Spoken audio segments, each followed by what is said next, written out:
Hai adik-adik semua, selamat pagi dan semangat pagi untuk kita semua. Nah, hari ini kita akan membahas tentang derajat disosiasi dan tetapan kesetimbangan parsial atau KP.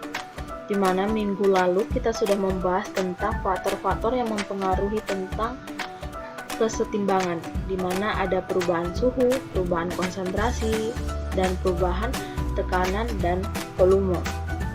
Nah, minggu lalu juga atau minggu sebelumnya juga kita sudah membahas tentang dua jenis tetapan di kesetimbangan, yaitu ada Kp dan Kc, di mana Kc dipengaruhi oleh zat yang berwujud aqua dan gas, sedangkan Kp hanya dipengaruhi oleh wujud gas.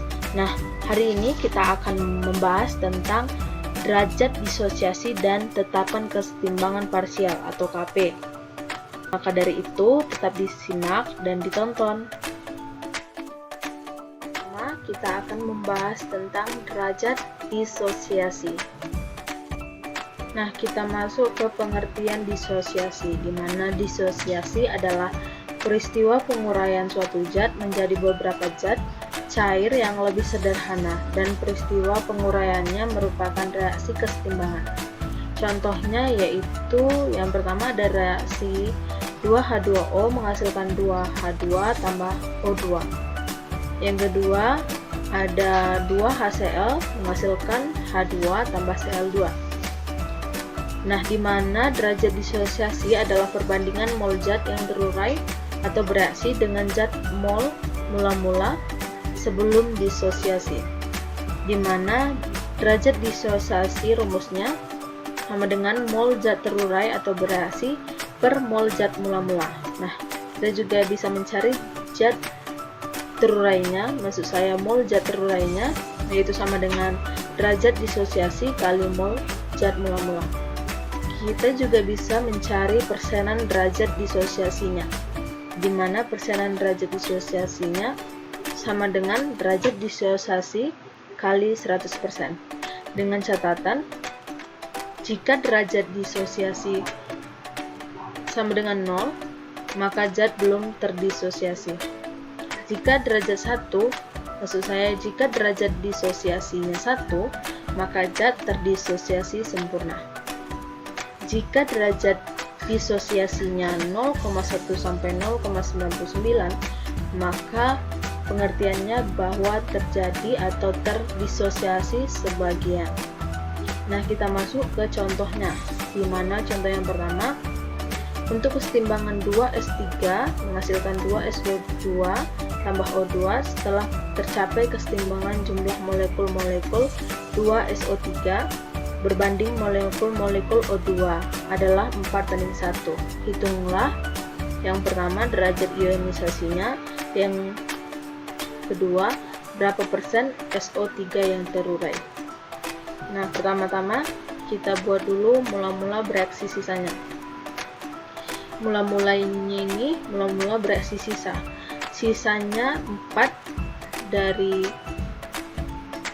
2SO3 dan sisa dari O2 yaitu 1, sehingga dinaikkan untuk bereaksinya menjadi 1 untuk O2, sehingga untuk bereaksi pada unsur 2SO3 adalah 2, sehingga dapat mula-mulanya 6.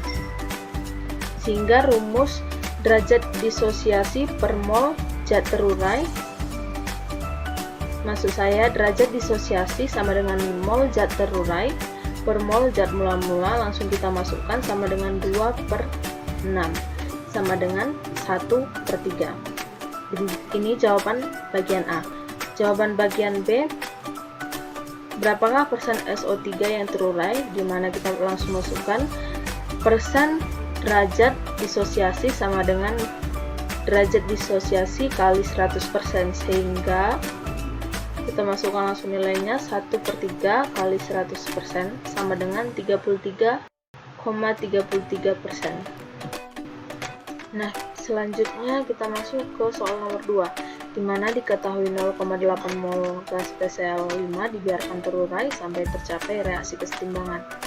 Jika pada keadaan setimbang terdapat 0,2 mol gas klor, tentukan derajat disosiasi dari PCl 5. Pertama-tama kita buat mula-mula bereaksi sisa atau setimbangnya, di mana mula-mula mol PCl 5 0,8 dan setimbangnya 0,2 dari klor atau Cl2, sehingga kita ambil 0,2 untuk setiap nilai unsur bereaksinya, sehingga dapat nilai setimbangnya 0,8 kurang 0,2 sama dengan 0,6. Nah, kita lanjutkan ke rumus derajat disosiasinya, di mana derajat disosiasi sama dengan mol zat terurai atau bereaksi per mol zat mula-mula, sehingga kita masukkan nilainya 0,2 per 0,8 sama dengan 1/4. Nah, kita masuk ke soal nomor 3, di mana senyawa NH3 dibiarkan terurai sampai terjadi kesetimbangan. Jika pada keadaan setimbang jumlah mol NH3 dan N2 adalah sama, tentukan derajat disosiasi NH3-nya. Pertama kita jawab dulu. Lalu katanya mol NH3 dan N2 adalah sama, kita nyatakan dengan X. Jadi misalnya mol NH3 sama dengan N2 sama dengan X, jadi kita nyatakan nilainya dulu X. Lalu kita buat reaksinya, di mana 2NH3 menghasilkan N2 tambah 3H2. Lalu kita masukkan setimbangnya, itu sama-sama bernilai X. Karena setimbangnya sama-sama bernilai X, maka kita ambil nilai bereaksinya, di mana nilai bereaksinya yaitu ambil dari jumlah koefisiennya, penjumlahan koefisiennya, sehingga mula-mulanya kita dapat 3X. Nah, setelah itu kita cari derajat disosiasinya, di mana derajat disosiasinya mol zat terurai per mol zat mula-mula, sehingga derajat disosiasi langsung kita masukkan nilainya 2X per 3X sama dengan 2/3.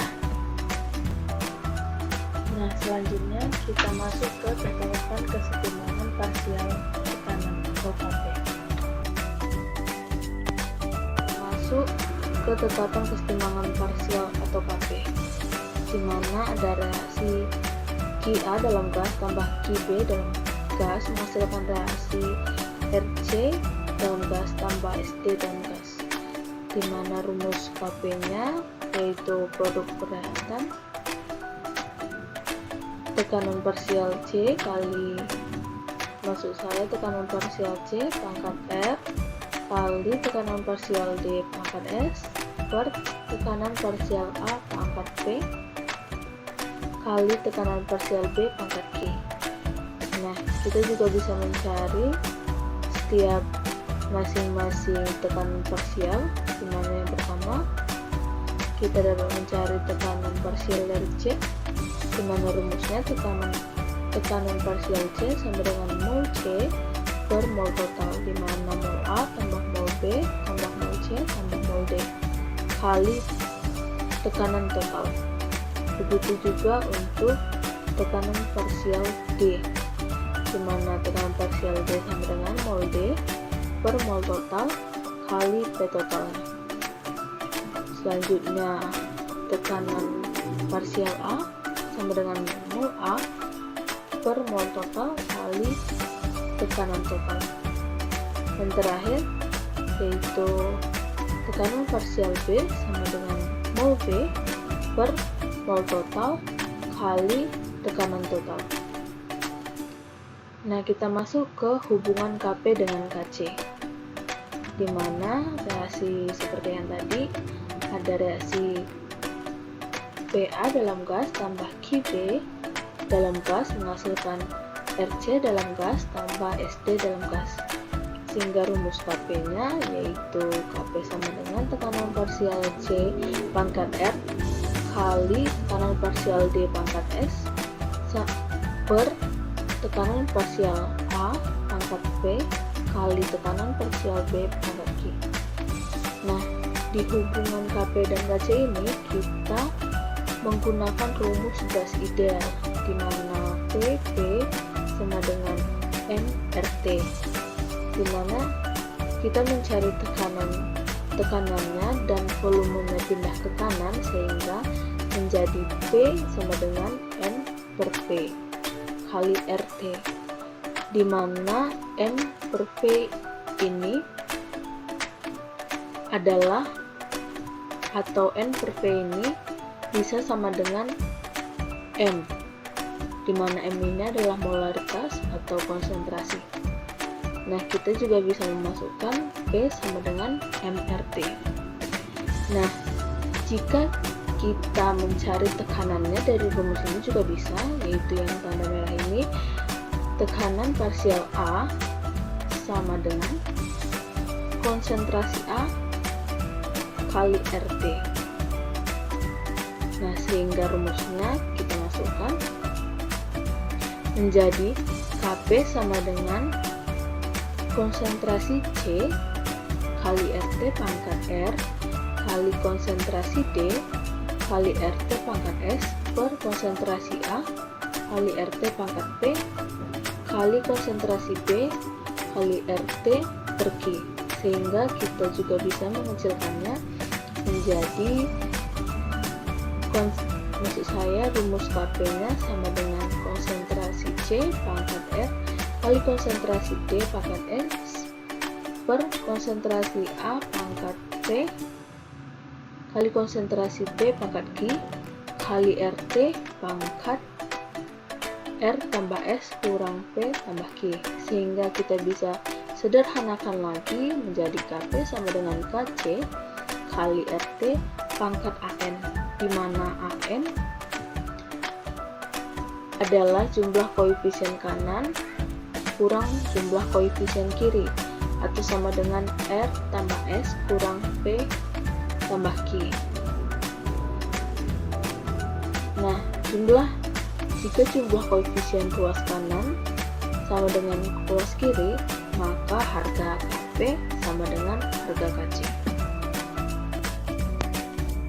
Nah, selanjutnya contohnya yaitu yang pertama, pada reaksi kesetimbangan ada reaksi 2SO2 dalam gas tambah O2 dalam gas menghasilkan 2SO3 dalam gas. Tekanan parsial tiap-tiap gas SO2, O2, dan SO3 adalah 2 atm, 3 atm, dan 4 atm. Tentukan harga Kp.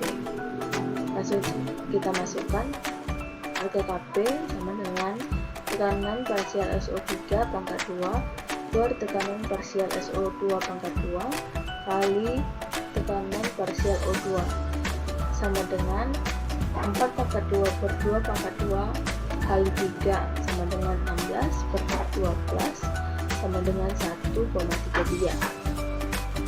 Contoh yang kedua yaitu reaksi kesetimbangan N2O4 dalam gas menghasilkan 2NO2 dalam gas, memiliki ketetapan kesetimbangan atau Kp sama dengan 8. Jika ketetapan parsial N2O4 sama dengan 2 atm, tentukan tekanan parsial NO2.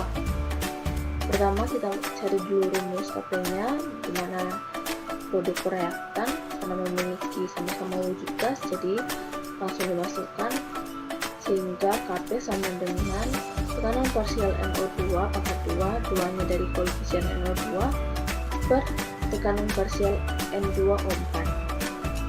Langsung kita masukkan 8 dari harga Kp sama dengan tekanan parsial NO2 pangkat 2 per 2.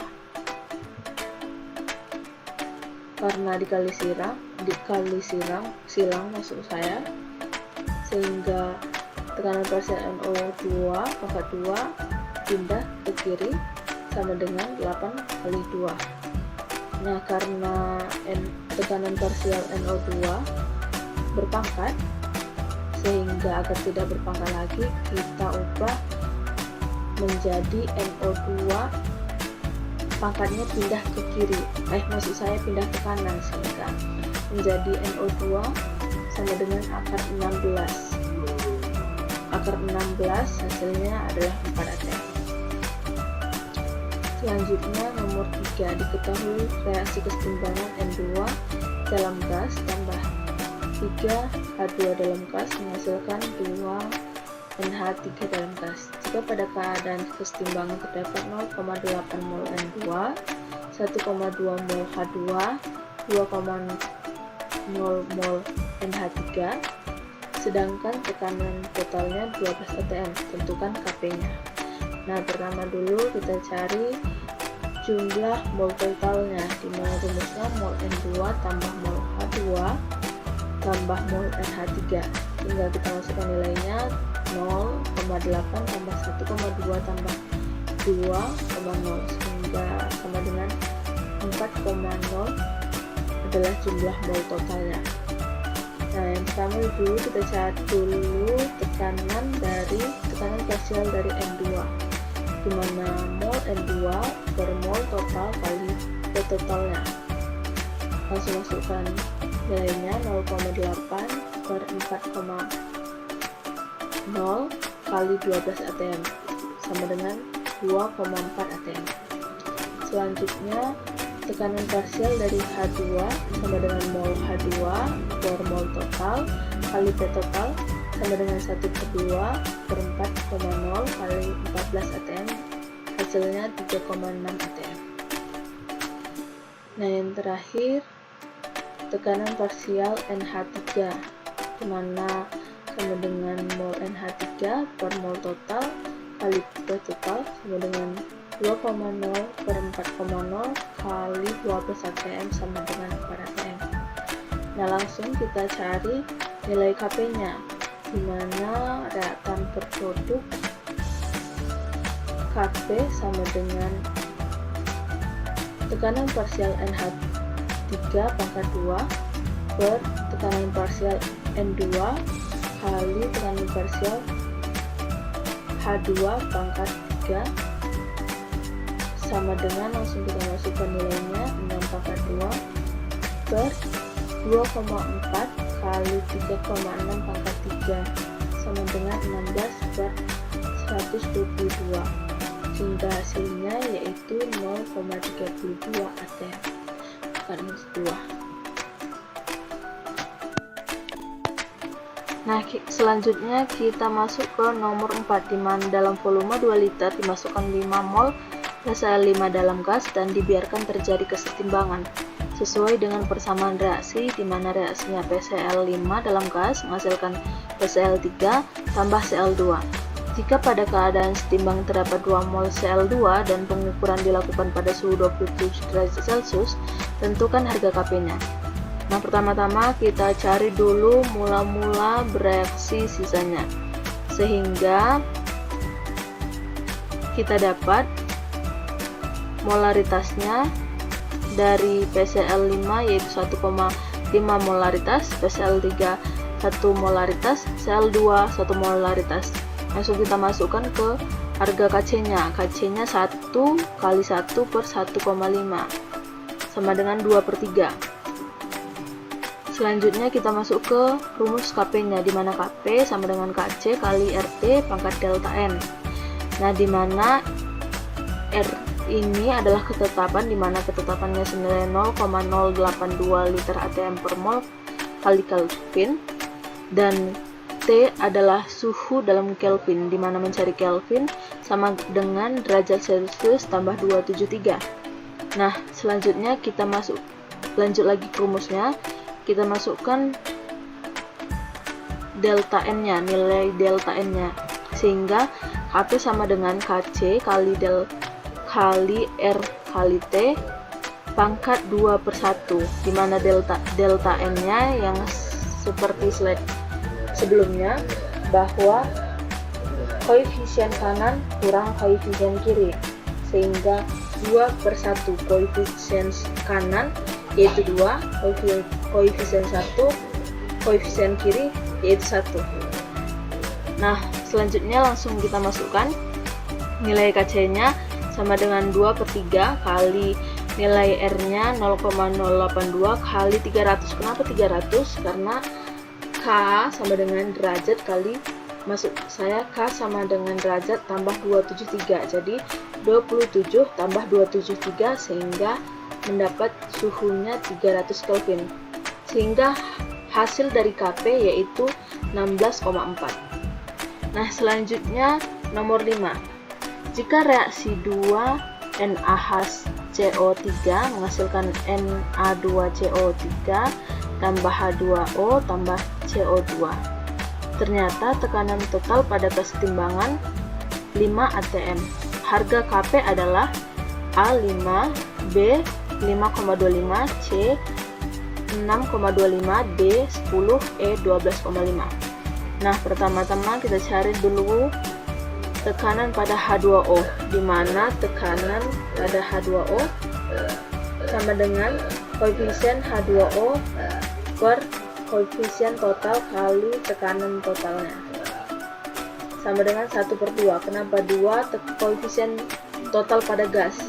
Jadi unsur yang berwujud gas saja yang kita jumlahkan, yaitu H2O dan CO2, masing-masing 1 jadi 2. Jadi 1/2 kali 5, yaitu tekanan totalnya, sehingga sama dengan 5/2. Selanjutnya kita cari tekanan parsial pada CO2, sama dengan koefisien CO2 per koefisien total gasnya kali tekanan totalnya, sama dengan 1/2 kali 5 sama dengan 5/2. Nah, selanjutnya kita masuk ke Kp-nya, di mana Kp sama dengan tekanan parsial H2O kali tekanan parsial CO2 sama dengan 5/2 kali 5/2 sama dengan 25/4 sama dengan 6,25. Dan hasilnya yaitu C. Jawabannya C. Nah, di sini ada latihan soal, ada 2 nomor. Kalau bisa dikerjakan agar dapat melatih cara berhitung dalam derajat disosiasi dan tekanan parsialnya. Nah, sekian dari slide atau PPT presentasi saya. Semoga bermanfaat dan terima kasih sudah menganalisis atau menonton dari video saya. Semoga ilmunya bermanfaat. Selamat pagi, sampai jumpa dan tetap semangat.